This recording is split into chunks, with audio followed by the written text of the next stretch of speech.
বন্ধুরা, আজকের ভিডিও না দেখলে বার্ধক্য, বিধবা ও প্রতিবন্ধী ভাতা ১,৫০০ টাকা নিয়ে আপনার সবচেয়ে গুরুত্বপূর্ণ আপডেটটা মিস হয়ে যেতে পারে।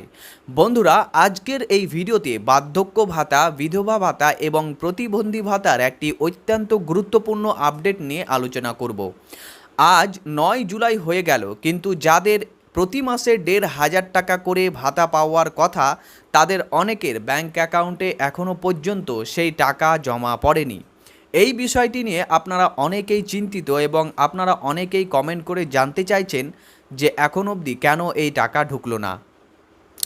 যেহেতু বিজেপি সরকার তো ১,৫০০ টাকা দেওয়ার কথা বলেছিল, তাহলে এখনও টাকা কেন আসছে না? আদৌ কি দেবে? যদি দেয় তাহলে কবে দেবে? এমন প্রশ্ন কিন্তু আপনারা সকলেই করছেন। আজকের ভিডিওতে এই সমস্ত প্রশ্নের উত্তর দেওয়ার চেষ্টা করব। পাশাপাশি যারা সম্প্রতি জনকল্যাণ শিবির বা পঞ্চায়েত বা বিডিও অফিসের মাধ্যমে নতুন করে বার্ধক্য ভাতা, বিধবা ভাতা এবং প্রতিবন্ধী ভাতার জন্য আবেদন করেছেন, তাদের আবেদন ও টাকা পাওয়ার সম্ভাব্য সময় নিয়েও আলোচনা করব। তাই ভিডিওটি অতি অবশ্যই শেষ পর্যন্ত দেখতে থাকুন। ভিডিওটি খুবই গুরুত্বপূর্ণ এবং ইনফরমেটিভ হতে চলেছে, তাই অবশ্যই ভিডিওটি শেষ পর্যন্ত দেখুন। এবং আপনি যদি আমাদের এই চ্যানেলে নতুন হয়ে থাকেন, তাহলে অতি অবশ্যই চ্যানেলটিকে সাবস্ক্রাইব করুন এবং ভিডিওটিকে একটি লাইক করে দিন। এবং আপনি যদি ফেসবুক পেজ থেকে আমাদের এই ভিডিওটি দেখে থাকেন, তাহলে পেজটিকেও ফলো করে রাখতে কিন্তু ভুলবেন না। তো চলুন এবার মূল ভিডিওতে আসা যাক। আপনারা জানেন, নির্বাচনের আগে বিভিন্ন জনসভায় বলা হয়েছিল যে ক্ষমতায় এলে এই ভাতার পরিমাণ বাড়ানো হবে। পরবর্তীতে ২২ জুনের বাজেট অধিবেশনে ঘোষণা করা হয় যে বর্তমান ভাতার সঙ্গে অতিরিক্ত ৫০০ টাকা যোগ করা হবে। অর্থাৎ যারা আগে ১,০০০ টাকা পেতেন, এখন তারা ১,৫০০ টাকা করে পাবেন। কিন্তু প্রশ্ন হচ্ছে, বাজেটে ঘোষণা হওয়ার পরও এখনও টাকা কিন্তু সেই টাকা অ্যাকাউন্টে জমা পড়ছে না। অন্যদিকে অন্নপূর্ণা যোজনা বা অন্নপূর্ণা ভাণ্ডার প্রকল্পের আওতায় অনেক উপভোক্তার ব্যাংক অ্যাকাউন্টে ইতিমধ্যে টাকা জমা পড়তে শুরু করেছে। ফলে অনেকেই প্রশ্ন তুলছেন, যদি ওই প্রকল্পের টাকা দেওয়া শুরু হয়ে যায়, তাহলে বার্ধক্য ভাতা বা বিধবা ভাতা বা প্রতিবন্ধী ভাতার টাকা এখনও আসছে না কেন? এর কারণ কি? এই প্রশ্ন স্বাভাবিক, কারণ বহু প্রবীণ মানুষ, বিধবা মহিলা ও প্রতিবন্ধী ব্যক্তি প্রতি মাসে এই ভাতার উপর নির্ভরশীল।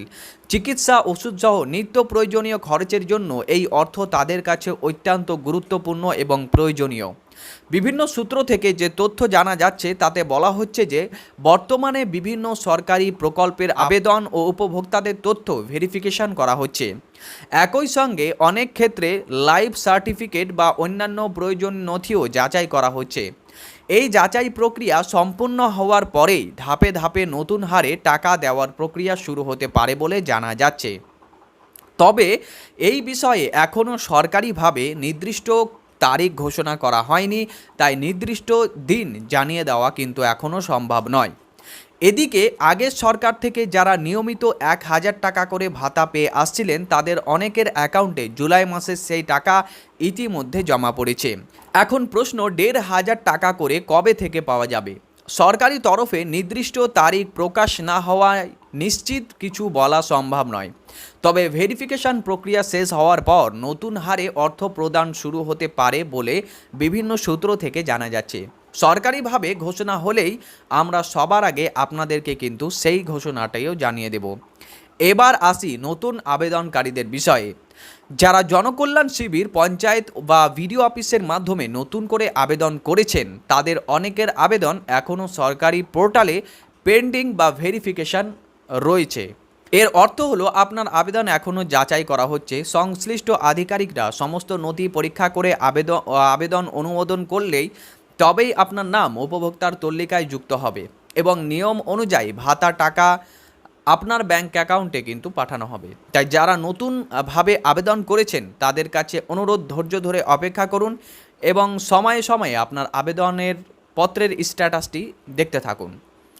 এছাড়াও আরও একটি গুরুত্বপূর্ণ বিষয় হলো, আপনি আবেদন করার সময় যে ব্যাংক অ্যাকাউন্ট দিয়েছেন, সেটির ডিবিটি বা ডাইরেক্ট বেনিফিট ট্রান্সফার সক্রিয় আছে কি না এবং কেওয়াইসি সম্পূর্ণ হয়েছে কি না, তা অবশ্যই নিশ্চিত করে নেবেন। কারণ আপনাদেরকে যে টাকাগুলো দেওয়া হয়, সেগুলো কিন্তু ডাইরেক্ট বেনিফিট ট্রান্সফারের মাধ্যমেই দেওয়া হয়। অনেক ক্ষেত্রে দেখা যায় আবেদন অনুমোদিত হলেও ডিবিটি বা কেওয়াইসি আপডেট না থাকায় সরকারি প্রকল্পের টাকা ব্যাংক অ্যাকাউন্টে জমা পড়তে দেরি হয়। তাই যদি এখনও এই কাজগুলো না করে থাকেন, তাহলে যত দ্রুত সম্ভব আপনার ব্যাংকে গিয়ে এই আপডেটগুলো আপনি করিয়ে রাখুন। এবার আসি আরও একটি গুরুত্বপূর্ণ প্রশ্নে, যেটা আপনারা অনেকেই করেছেন। অনেকেই বলছেন আমি এখনও আবেদন করতে পারিনি, তাহলে কি নতুনভাবে আবেদন করতে পারবো বা এখন কি সে আবেদন করা যাবে? বর্তমানে নতুন আবেদন গ্রহণের বিষয়ে সরকারিভাবে নতুন ক্যাম্পের তারিখ ঘোষণা করা হয়নি। ভবিষ্যতে যদি আবারও জনকল্যাণ শিবির বা আবেদন গ্রহণের নতুন সুযোগ ঘোষণা করা হয়, তাহলে সেই আপডেট আমরা সবার আগে আপনাদেরকে এই চ্যানেলের মাধ্যমে জানিয়ে দেব। অতএব আপনারা আমাদের এই চ্যানেলটিকে সাবস্ক্রাইব করে অল নোটিফিকেশানটা সিলেক্ট করে রাখবেন, কারণ অল নোটিফিকেশান সিলেক্ট করে না রাখলে আমরা যে ভিডিওগুলো ছাড়বো সেগুলো আপনাদের কাছে পৌঁছাতে দেরি হয়ে যাবে এবং আপনারা গুরুত্বপূর্ণ আপডেটগুলো কিন্তু মিস করে ফেলবেন। তাই আজকের এই ভিডিওটিতে আমি আপনাদেরকে জানিয়ে দিলাম যে এখন অবধি নতুনের যে আপনারা আবেদন করবেন সেরকম কিন্তু কোনো রকম স্ট্যাটাস আসেনি বা কোনো রকম ঘোষণা আসেনি। অতএব আপনারা অপেক্ষা করুন, নতুন আপডেট আসলে আপনাদেরকে জানিয়ে দেওয়া হবে। এবং এরকম আরও ইনফরমেটিভ ভিডিওগুলো পাওয়ার জন্য আমাদের এই চ্যানেলটিকে আপনারা সাবস্ক্রাইব করে রাখুন, পাশের বেল আইকনে ক্লিক করে অল নোটিফিকেশানটা সিলেক্ট করে রাখুন। এবং আপনি যদি ফেসবুক পেজ থেকে আমাদের এই ভিডিওটি দেখেন তাহলে পেজটিকেও ফলো করে রাখুন এরকম নিত্য নতুন ভিডিওগুলো পাওয়ার জন্য। দেখা হবে আপনার সাথে পরবর্তী আরও একটি ইনফরমেশনাল ভিডিওতে। ততক্ষণ পর্যন্ত ভালো থাকবেন, সুস্থ থাকবেন, ধন্যবাদ।